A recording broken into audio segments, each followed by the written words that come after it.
This weekend, the Winnipeg Symphony Orchestra welcomes back Canadian organist Sarah Svendsen to perform the Poulenc Organ Concerto in the Beyond Classics series Mendelssohn and Pärt. A concert led by Associate Conductor Julian Pellicano. Both Sarah and Julian have joined me in the studio this Thursday morning. Hey there. Welcome back to you both. Hello, good morning. Thanks a lot. Good to be here. Well, it's good to have you both here. Sarah, I'd like to begin with you.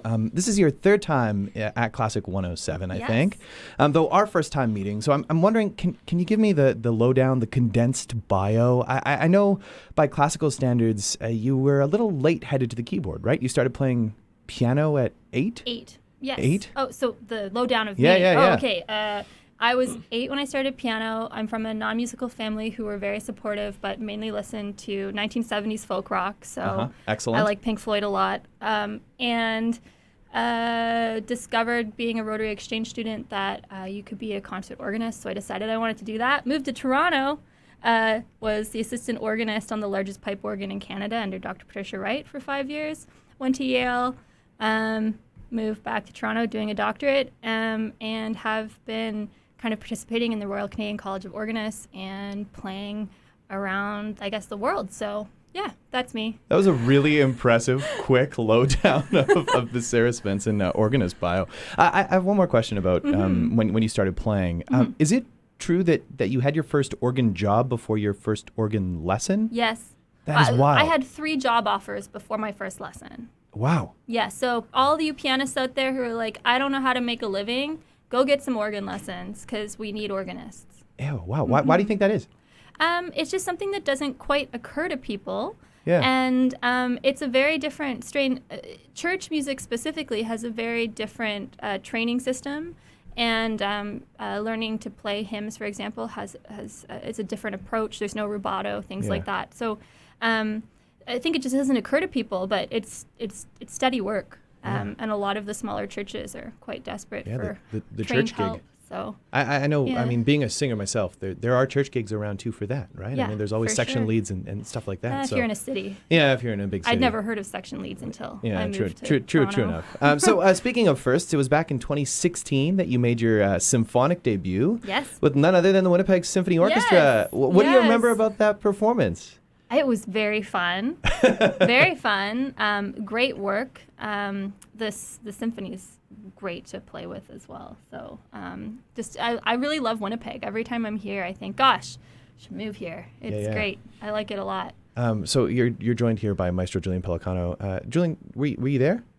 Where? At Sarah's WSO debut back in 2016? Of course. Yeah. I was He there. interviewed me. I interviewed her on stage. How was that? The interview I think was We okay. mostly remember it. Yeah. We pretty much remember it, and then but the performance was fantastic. Young and organ concerto, and it was it was wonderful. I loved hearing Sarah play at that time, and I was very excited when on this program that I found out that I was going to be performing with her. So I was really happy about that. So we're going to get to that Poulenc concerto in just a bit that you'll be performing together. But Sarah, you've been back since 2016 with your collaborative partner Rachel Mann, with Organized Crime, the duo. Great name, by the way. I just have to say it. So just recently, my colleague Chris Wolf here at the station interviewed another organist. Sebastian Heindel was here in Winnipeg, and Sebastian talked about what he called the blessing and the curse of the organist, which was that every instrument is very different. Yes. And that it takes a while to get used to that organ. Yes. But you've been here to Winnipeg a number of times. You performed on the Westminster Cass event before. What can you tell us about that instrument?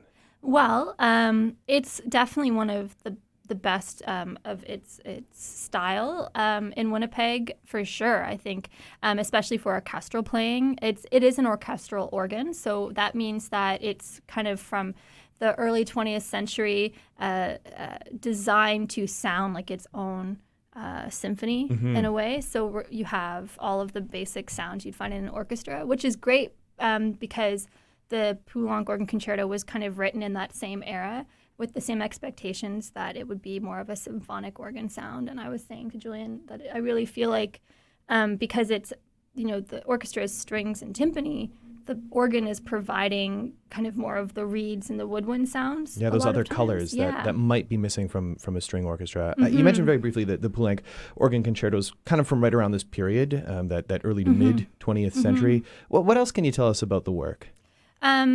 Well, it's gorgeous, and you should all come and hear it. Yeah. First of all, in general, it just has so many colors and characteristics. Wouldn't you say? It kind of jumps all over the place. It's loud, but I also feel like it's very. It has funny bits. Like I'm kind of picturing when I think of a lot of narrative when I'm performing. So I kind of picture a woman on her deathbed, kind of talking about all the different things she's seen in her life. But maybe it's a bit of a tragic death. Like she's a bit young, but she's still quite thankful. She's probably found God, and she's saying like, "Oh, but I was happy, and there were happy moments. But wow, that was horrible. Do you remember that? That was terrible." That's a good one. I like that. Julian, picture. do you also picture a woman on her deathbed? No, I can't say that I do, but yeah, I think I mean, his Poulenc's music. He's often like juxtaposing very different characters. And I think it's hard to read into that in a, in the way that we might analyze or think about other composers. He's so incredibly unique, and I think sort of underappreciated and underestimated as a composer. I mean, I was telling Sarah I had the opportunity to conduct his Sinfonietta once, which is not performed very often. It's an incredible piece, very similar from the same period as the organ concerto. And yeah, you have different characters sort of just right next to each other, and what was going on in his mind as he's putting these together, we don't know, but it's so incredibly unique and special and aesthetically appealing. And the way he uses very traditional harmony in 1938 and doesn't, and sort of, I don't want to say disavows, but does not just makes a decision not to go with the trend of 12-tone, 8-tonal music, and just decides that he's going to write the music that he has in his ear. I think it was very brave of him, and created some really incredible art. I always feel like this piece, because he found religion again after taking this pilgrimage to a monastery up on a mountain in France after the death of his close friend. That there's a lot of sort of religious ecstasy in this piece, where it's just like, yeah, and of course there are questions, and there's a lot probably going on in his mind. I kind of think of it as Poulenc sort of thinking through how he's refound religion, and also all of the questions and other ideas that must be going through his head. Yeah, that's but a woman on her deathbed also works, I think. Well, the interesting thing was, when I hadn't looked up the history yet of it, it came into my mind still that, this is probably where she found God. Like I could hear it in the piece. And I was even saying earlier today in the car to Julian that I really hear the early Carmelite sound, like the end. It's at the end when they're doing when they're all being kind of shot one by one. But it's spoiler alert if you're going to go see Dialogue of the Carmelites anytime soon. But anyway, but it's very similar in its approach. Just these floating, suspended chords, where you kind of feel held and loved, but you also hear the sadness. Yeah, I mean, like you mentioned, there's that return to Catholicism that Poulenc was going through at this time. It comes from right around the same time as the penitential motets and his Mass. And one of the things that I also found interesting that is, if he's returning to his faith at this time, it's interesting that he chooses to set an organ concerto, an instrument so often associated with worship and sacred music. Yeah. So it really does tie in all together to create an overall well-composed and very deep and thought-provoking piece, doesn't it? Yes, and it's his first organ composition. Yeah. Which is also interesting. I was also looking at Woman on Her Deathbed. Was it also a commission for a princess, though? Did that have something to do with it? Yeah, okay. That's right. So there's all sorts of stuff that goes into this piece of music. Yeah, but she wanted to be able to play it. And kind of a chamber little she wanted something easy she could play with her hired orchestra. And he was like, I think I'm going to make something really hard and not listen. Yeah. So then Duraflé did the premiere. Right. in our salon. I'm curious. I want to go back to you, Julian, here for a second. Have you led an organ concerto before? Once. What's it like? Because I'm thinking about all the other soloists who might be beside you. Let's say there's a violinist or a flautist or something like that. The organist, not quite beside you, a little bit further away, also facing the wrong direction. Yes. Right. What's that like for you as the conductor? Well, to be honest, I'm going to rediscover that this week because the one and only organ concerto I've ever conducted was the Lou Harrison organ concerto for organ and like 10 percussionists. Oh. And it was one of the very first things I conducted, which was quite some time ago. All right. So I don't remember what It's it was okay. like. I have a screen. Yeah. Yes. So Yeah. it's fine. I'm facing the wrong way, but Yeah. I still have a screen, so I can see you. Yeah. Hopefully. Are you thinking at all about balance? I mean, Sarah Yes. mentioned all the colors that come from that Cass event that's there, the size of the instrument, the king of the instruments as it's That's called. right. You'll be there with a string orchestra, a timpani. Yes. How do you navigate that? I've been thinking about balance for weeks. Yeah. And we now I think actually Poulenc has made it very easy for us to navigate because the orchestration and the registration, that's how in what range the instruments are playing, whether higher or lower. He's done a really good job at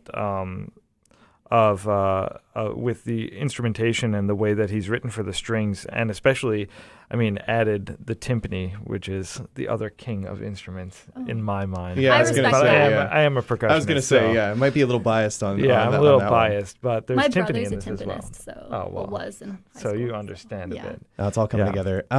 Julian, I began this conversation by kind of putting Sarah on the spot, asking for a very quick rundown, a quick bio. I kind of want to end the similar sort of way. The Poulenc, not the only thing that is on this program. There's also music of Pärt, Mozartich, and Mendelssohn. How do all those three work together with the Poulenc in this program?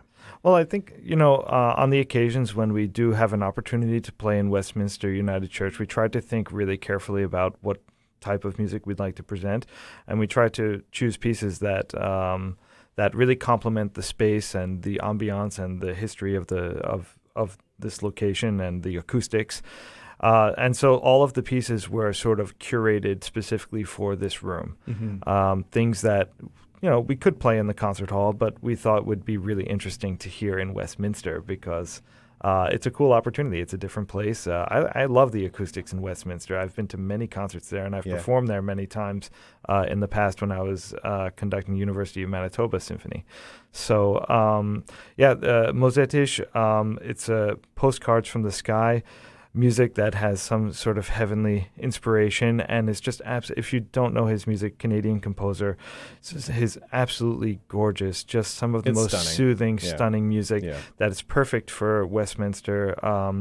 And Pärt's piece, a deeply, deeply spiritual piece from a very spiritual composer. This piece was written in the late 80s after Pärt had his epiphany and changed his composition style. The Tintinabuli, yeah. Yes, which is, itself is almost like a kind of musical religious devotion. Yeah. And this piece is actually a musical transliteration of a prayer in Old Church Slavonic. Mm-hmm.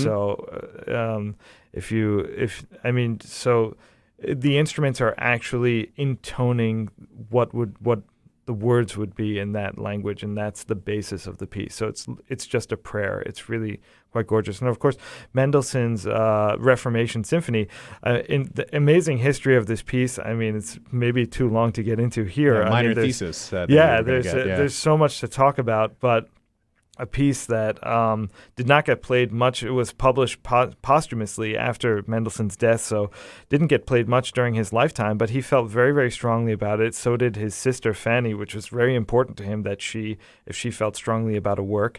It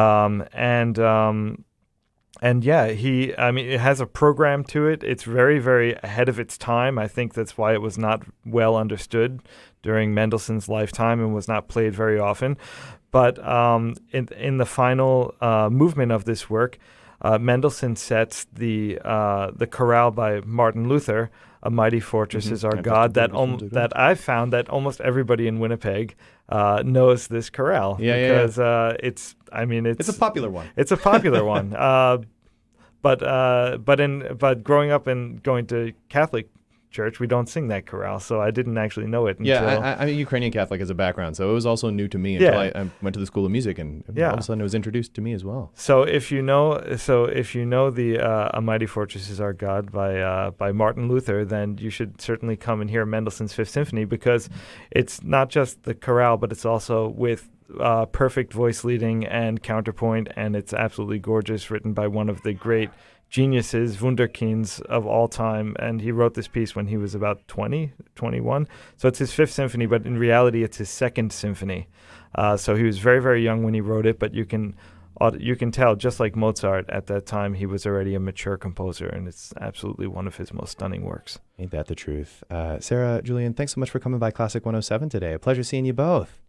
Thanks a lot. You can see Sarah Svendsen at the organ performing with the Winnipeg Symphony Orchestra, led by Maestro Julian Pellicano, tomorrow and Saturday. They both joined me here in the studio this morning. For more information, you can visit wso.ca or classic107.com.